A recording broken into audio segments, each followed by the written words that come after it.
ओम नमः शिवाय भक्तों। जब आप रात को सोते हो तो आधी रात को नींद में आपको कुछ ऐसा महसूस होता है जैसे कोई आपकी छाती के ऊपर बैठा है, जैसे कोई आपके ऊपर बैठा है और आपका गला घोटने की कोशिश कर रहा है। आप हिलने डुलने की काफ़ी ज़्यादा कोशिश कर रहे हो लेकिन हिल डुल नहीं पा रहे हो। आपने काफ़ी कोशिश की कि किसी को आवाज़ लगाऊं और आवाज़ भी आप नहीं लगा पा रहे हो। आपको ऐसा महसूस हो रहा है जैसा किसी ने आपको दाब रखा है।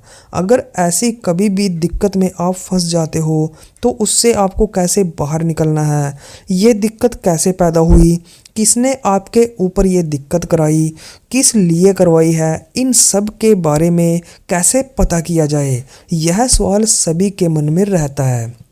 क्योंकि आखिरकार सभी को जानना होता है कि कौन सा मेरा वो दुश्मन है जो मुझसे जलता है और मेरी बर्बादी करने के लिए हर टाइम खड़ा हुआ है। ऐसा जानने के लिए हम तरह तरह के उपाय भी कर लेते हैं लेकिन हमें पता बिल्कुल भी नहीं लग पाता। तो आज की इस वीडियो में मैं आपको एक ऐसा उपाय बताने जा रहा हूँ जिससे आप यह जान पाओगे कि ये आपके साथ हो क्या रहा है और किसने करवाया है, क्या प्रॉब्लम में आप फंसे हुए हो, सब के बारे में आपको जानकारी मिलेगी। तो जानने के लिए आप हमारी इस वीडियो को लास्ट तक ज़रूर देखते रहें और अगर आपको हमारी वीडियो अच्छी लगे तो हमारे चैनल को सब्सक्राइब ज़रूर करिएगा। तो सबसे पहले जानिए कि जैसे ही आप रात को सोते हो और आपको ऐसा लगता है कि छाती के ऊपर कोई बैठा है, कोई हमें परेशान कर रहा है, हमारे से जो है उल्टे सीधे काम कराए जा रहे हैं, जो करने का मन भी नहीं होता वो भी करना पड़ रहा है, या फिर ऐसा महसूस होता है कि आप उठने की कोशिश भी कर रहे हो लेकिन उठ नहीं पा रहे हो, किसी को आवाज़ भी नहीं लगा पा रहे हो, तो ये होता है प्रेत के कारण।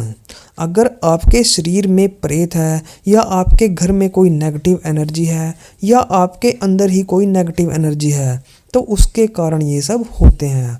अब नेगेटिव एनर्जी कैसे आई और यह हमसे क्या चाहती है, यह जानना ज़्यादा ज़रूरी होता है।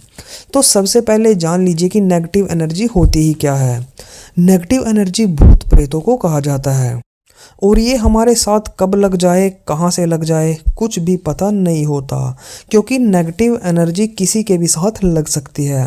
हम सोचते हैं कि हम पूजा पाठ करते हैं और हमारे साथ नेगेटिव एनर्जी नहीं लग सकती, तो मैं आपको बता दूं कि पूजा पाठ करने वालों के साथ भी ये लग सकती है, क्योंकि कई हमारे जलने वाले हमारे लिए ऐसी क्रिया किसी तांत्रिक के द्वारा करा देते हैं जिसके कारण हमारे पास ये शक्तियाँ आती हैं। शक्तियाँ तो इनको नहीं कहा सकते, ये नेगेटिव एनर्जियाँ होती हैं जो कि हमारे लिए खतरनाक साबित होती हैं। कई बार हमारा काम अच्छा चल रहा होता है या हमारे घर में खुशियाँ होती हैं तो हमसे जलने वाले किसी तांत्रिक के पास जाकर ये क्रियाएं कराते हैं। तो तांत्रिक अपनी शक्ति को हमारे पास भेजता है। इस शक्ति में कुछ भी हो सकता है। मान लीजिए इस शक्ति में उसने किसी प्रेत को काबू कर रखा हो। हर एक तांत्रिक के पास कम से कम 10 से लेकर 100-150 तक प्रेत काबू रहते हैं। काबू रहने का मतलब उनके पास हरदम होते हैं। वो शमशान में जाकर उनको काबू करते हैं और जिसके बाद वो उनसे काम लेते हैं। जैसे मतलब कोई उनके पास गया और अपने दुश्मन को किसी से बदला लेना है तो वो उससे बदला लेने के लिए उस प्रेत का ही सहारा लेता है जो उसने काबू किए हुए होते हैं। तो ऐसे ही वो प्रेत हमारे पास भेजता है जो हमें तंग करते हैं, हमारे साथ दुर्व्यवहार करते हैं और हमारी ज़िंदगी को बिल्कुल ही बेकार कर देते हैं। हर चीज़ को लेकर ये जो प्रेत होते हैं हमारे साथ लगे रहते हैं और हमें काफ़ी पीड़ाएं देते हैं, पारिवारिक समस्याएं देते हैं। तो अब बात आ गई कि ये हमारे साथ प्रेत रहते हैं और वही समस्याएं करते हैं, तो ये भेजे किसने हैं और क्यों भेजे हैं। अगर आपको इस चीज़ की जानकारी चाहिए तो सबसे पहले तो मैं आपको बता दूं कि ऐसा कोई उपाय नहीं होता जो उससे आपको ये पता लग जाए कि ये किसने भेजे हैं। अगर आपको यह जानना है कि ये किसने भेजे हैं तो इसके लिए आप किसी अच्छे भक्त का चुनाव करें, क्योंकि पंडित के पास आप जाओगे तो वो आपको बिल्कुल भी नहीं बताएगा, क्योंकि उनको इतना ज्ञान भी नहीं होता। किताबी पढ़ी लिखा ज्ञान उनके पास होता है। ये जो भगत होते हैं इनके पास ज्ञान भी होता है और इनके पास शक्तियाँ होती है। शक्तियाँ पाकर ही ये भक्त बनते हैं। जब इनके पास शक्तियाँ आ जाती हैं, जैसे किसी ने, मैं उदाहरण के तौर पे आपको बताता हूँ, जैसे कोई भक्त शिव का भक्त है, उसने शिव को अपना आराध्य माना हुआ है, इष्ट देव होकर वो शिव की पूजा करता है। तो शिव जी क्या करेंगे, शिव जी जैसे ही उनकी तपस्या से या मंत्र जाप से खुश होंगे तो उनको अपने दूत देते हैं। दूत का क्या मतलब होता है, दूत शिव जी के गण होते हैं जो शिव जी की सेवा करते हैं। तो शिव शंकर भोलेनाथ खुश होकर अपने दूत जो हैं अपनी सेवा करने वाले को दे देते हैं।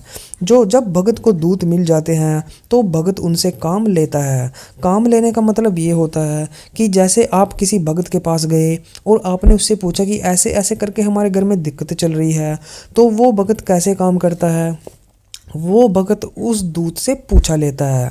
वो भगत उस दूत को बुलाएगा अपने मंत्र के द्वारा, दूत हाजिर होगा, वो सिर्फ उस भगत को ही दिखेगा, हमें दूत बिल्कुल भी नहीं दिखेंगे। वो उस दूत से पूछा लेगा, वो पूछेगा कि मेरे सामने ये नाम का और यहाँ से मतलब ये बंदा आया हुआ है और इसके घर में ये दिक्कत चल रही है, तो क्या दिक्कत है। वो दूत उसी टाइम उसके घर में जाएंगे, घर में जाकर पता लगाएंगे कि क्या दिक्कत है।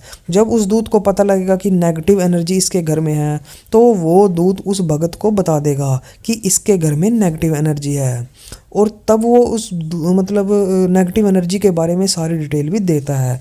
अब ये भगत के ऊपर है कि वो भगत आपको उस नेगेटिव एनर्जी के बारे में कितना बताता है, क्योंकि भक्तों को सारा कुछ पता लग जाता है, लेकिन वो बताए या ना बताए वो उनके ऊपर होता है। क्योंकि बहुत से भगत बता देते हैं, फिर मतलब लोग जाके उसको पकड़ते हैं अपने दुश्मन को कि तूने मेरे ऊपर ऐसी क्रिया क्यों करवाई, या कुछ भी लगा लो, तो फिर लड़ाई होती है। लड़ाई में वो भगत के पास आते हैं कि तूने मेरा नाम क्यों लिया। तो इसी चक्कर में भगत जो है वो नाम बताने से कतराते हैं। कई भगत नाम बता भी देते हैं लेकिन कई नहीं बताते। तो इसलिए यहीं से आप पता कर सकते हो कि किसने आपके ऊपर तांत्रिक क्रिया करवाई है। इसके अलावा अगर आप किसी झाड़ पोछा करने वाले के पास जाओगे, किसी ओझा बाबा के पास, किसी तांत्रिक के पास जाके पता लगाने की कोशिश करोगे तो वो सारा टाइम वेस्ट है। क्योंकि अगर आप किसी तांत्रिक के पास एक बार चले गए तो वो कुछ अपनी शक्तियाँ ऐसी आपके साथ लगा देता है कि कहीं भी चले जाओ आप कहीं से भी ठीक नहीं होंगे। आपको उसी तांत्रिक के पास आना होगा और वही आपको ठीक करेगा, और ठीक करने के बदले वो आपसे काफ़ी सारा पैसा भी ऐंठ लेगा। अगर आपको यह पता लगाना है कि कौन मेरे पीछे पड़ा हुआ है तो तांत्रिक के पास भूलकर भी ना जाएं। इसके लिए आप किसी बाबा या भगत के पास ही जाएं, क्योंकि वही आपकी बीमारी को ठीक कर सकता है। और अगर आप चाहते हो कि आपकी प्रोटेक्शन भी बनी रहे तो आप हनुमान चालीसा का, सुंदर कांड का, बजरंग बाण का, इन तीनों चीज़ों का अपने घर में पाठ करना शुरू कर दें।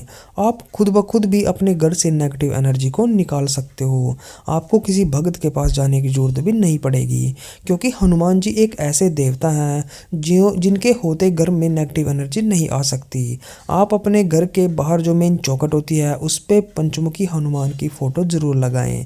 इससे भी कोई नेगेटिव एनर्जी आपके घर में नहीं आएगी। और हनुमान जी की तन मन धन से सेवा करें। ये जो चीज़ें मैंने बताई हैं ये आप करके देखें, इनसे आपको 101% बेनिफिट मिलेगा। तो अगर आपको वीडियो अच्छी लगी हो तो हमारी इस वीडियो को लाइक कर दें और हमारे चैनल को भी सब्सक्राइब कर दें। तो चलिए मिलते हैं हमारी एक और न्यू वीडियो के साथ। तब तक के लिए ओम नमः शिवाय, ओम नमः शिवाय।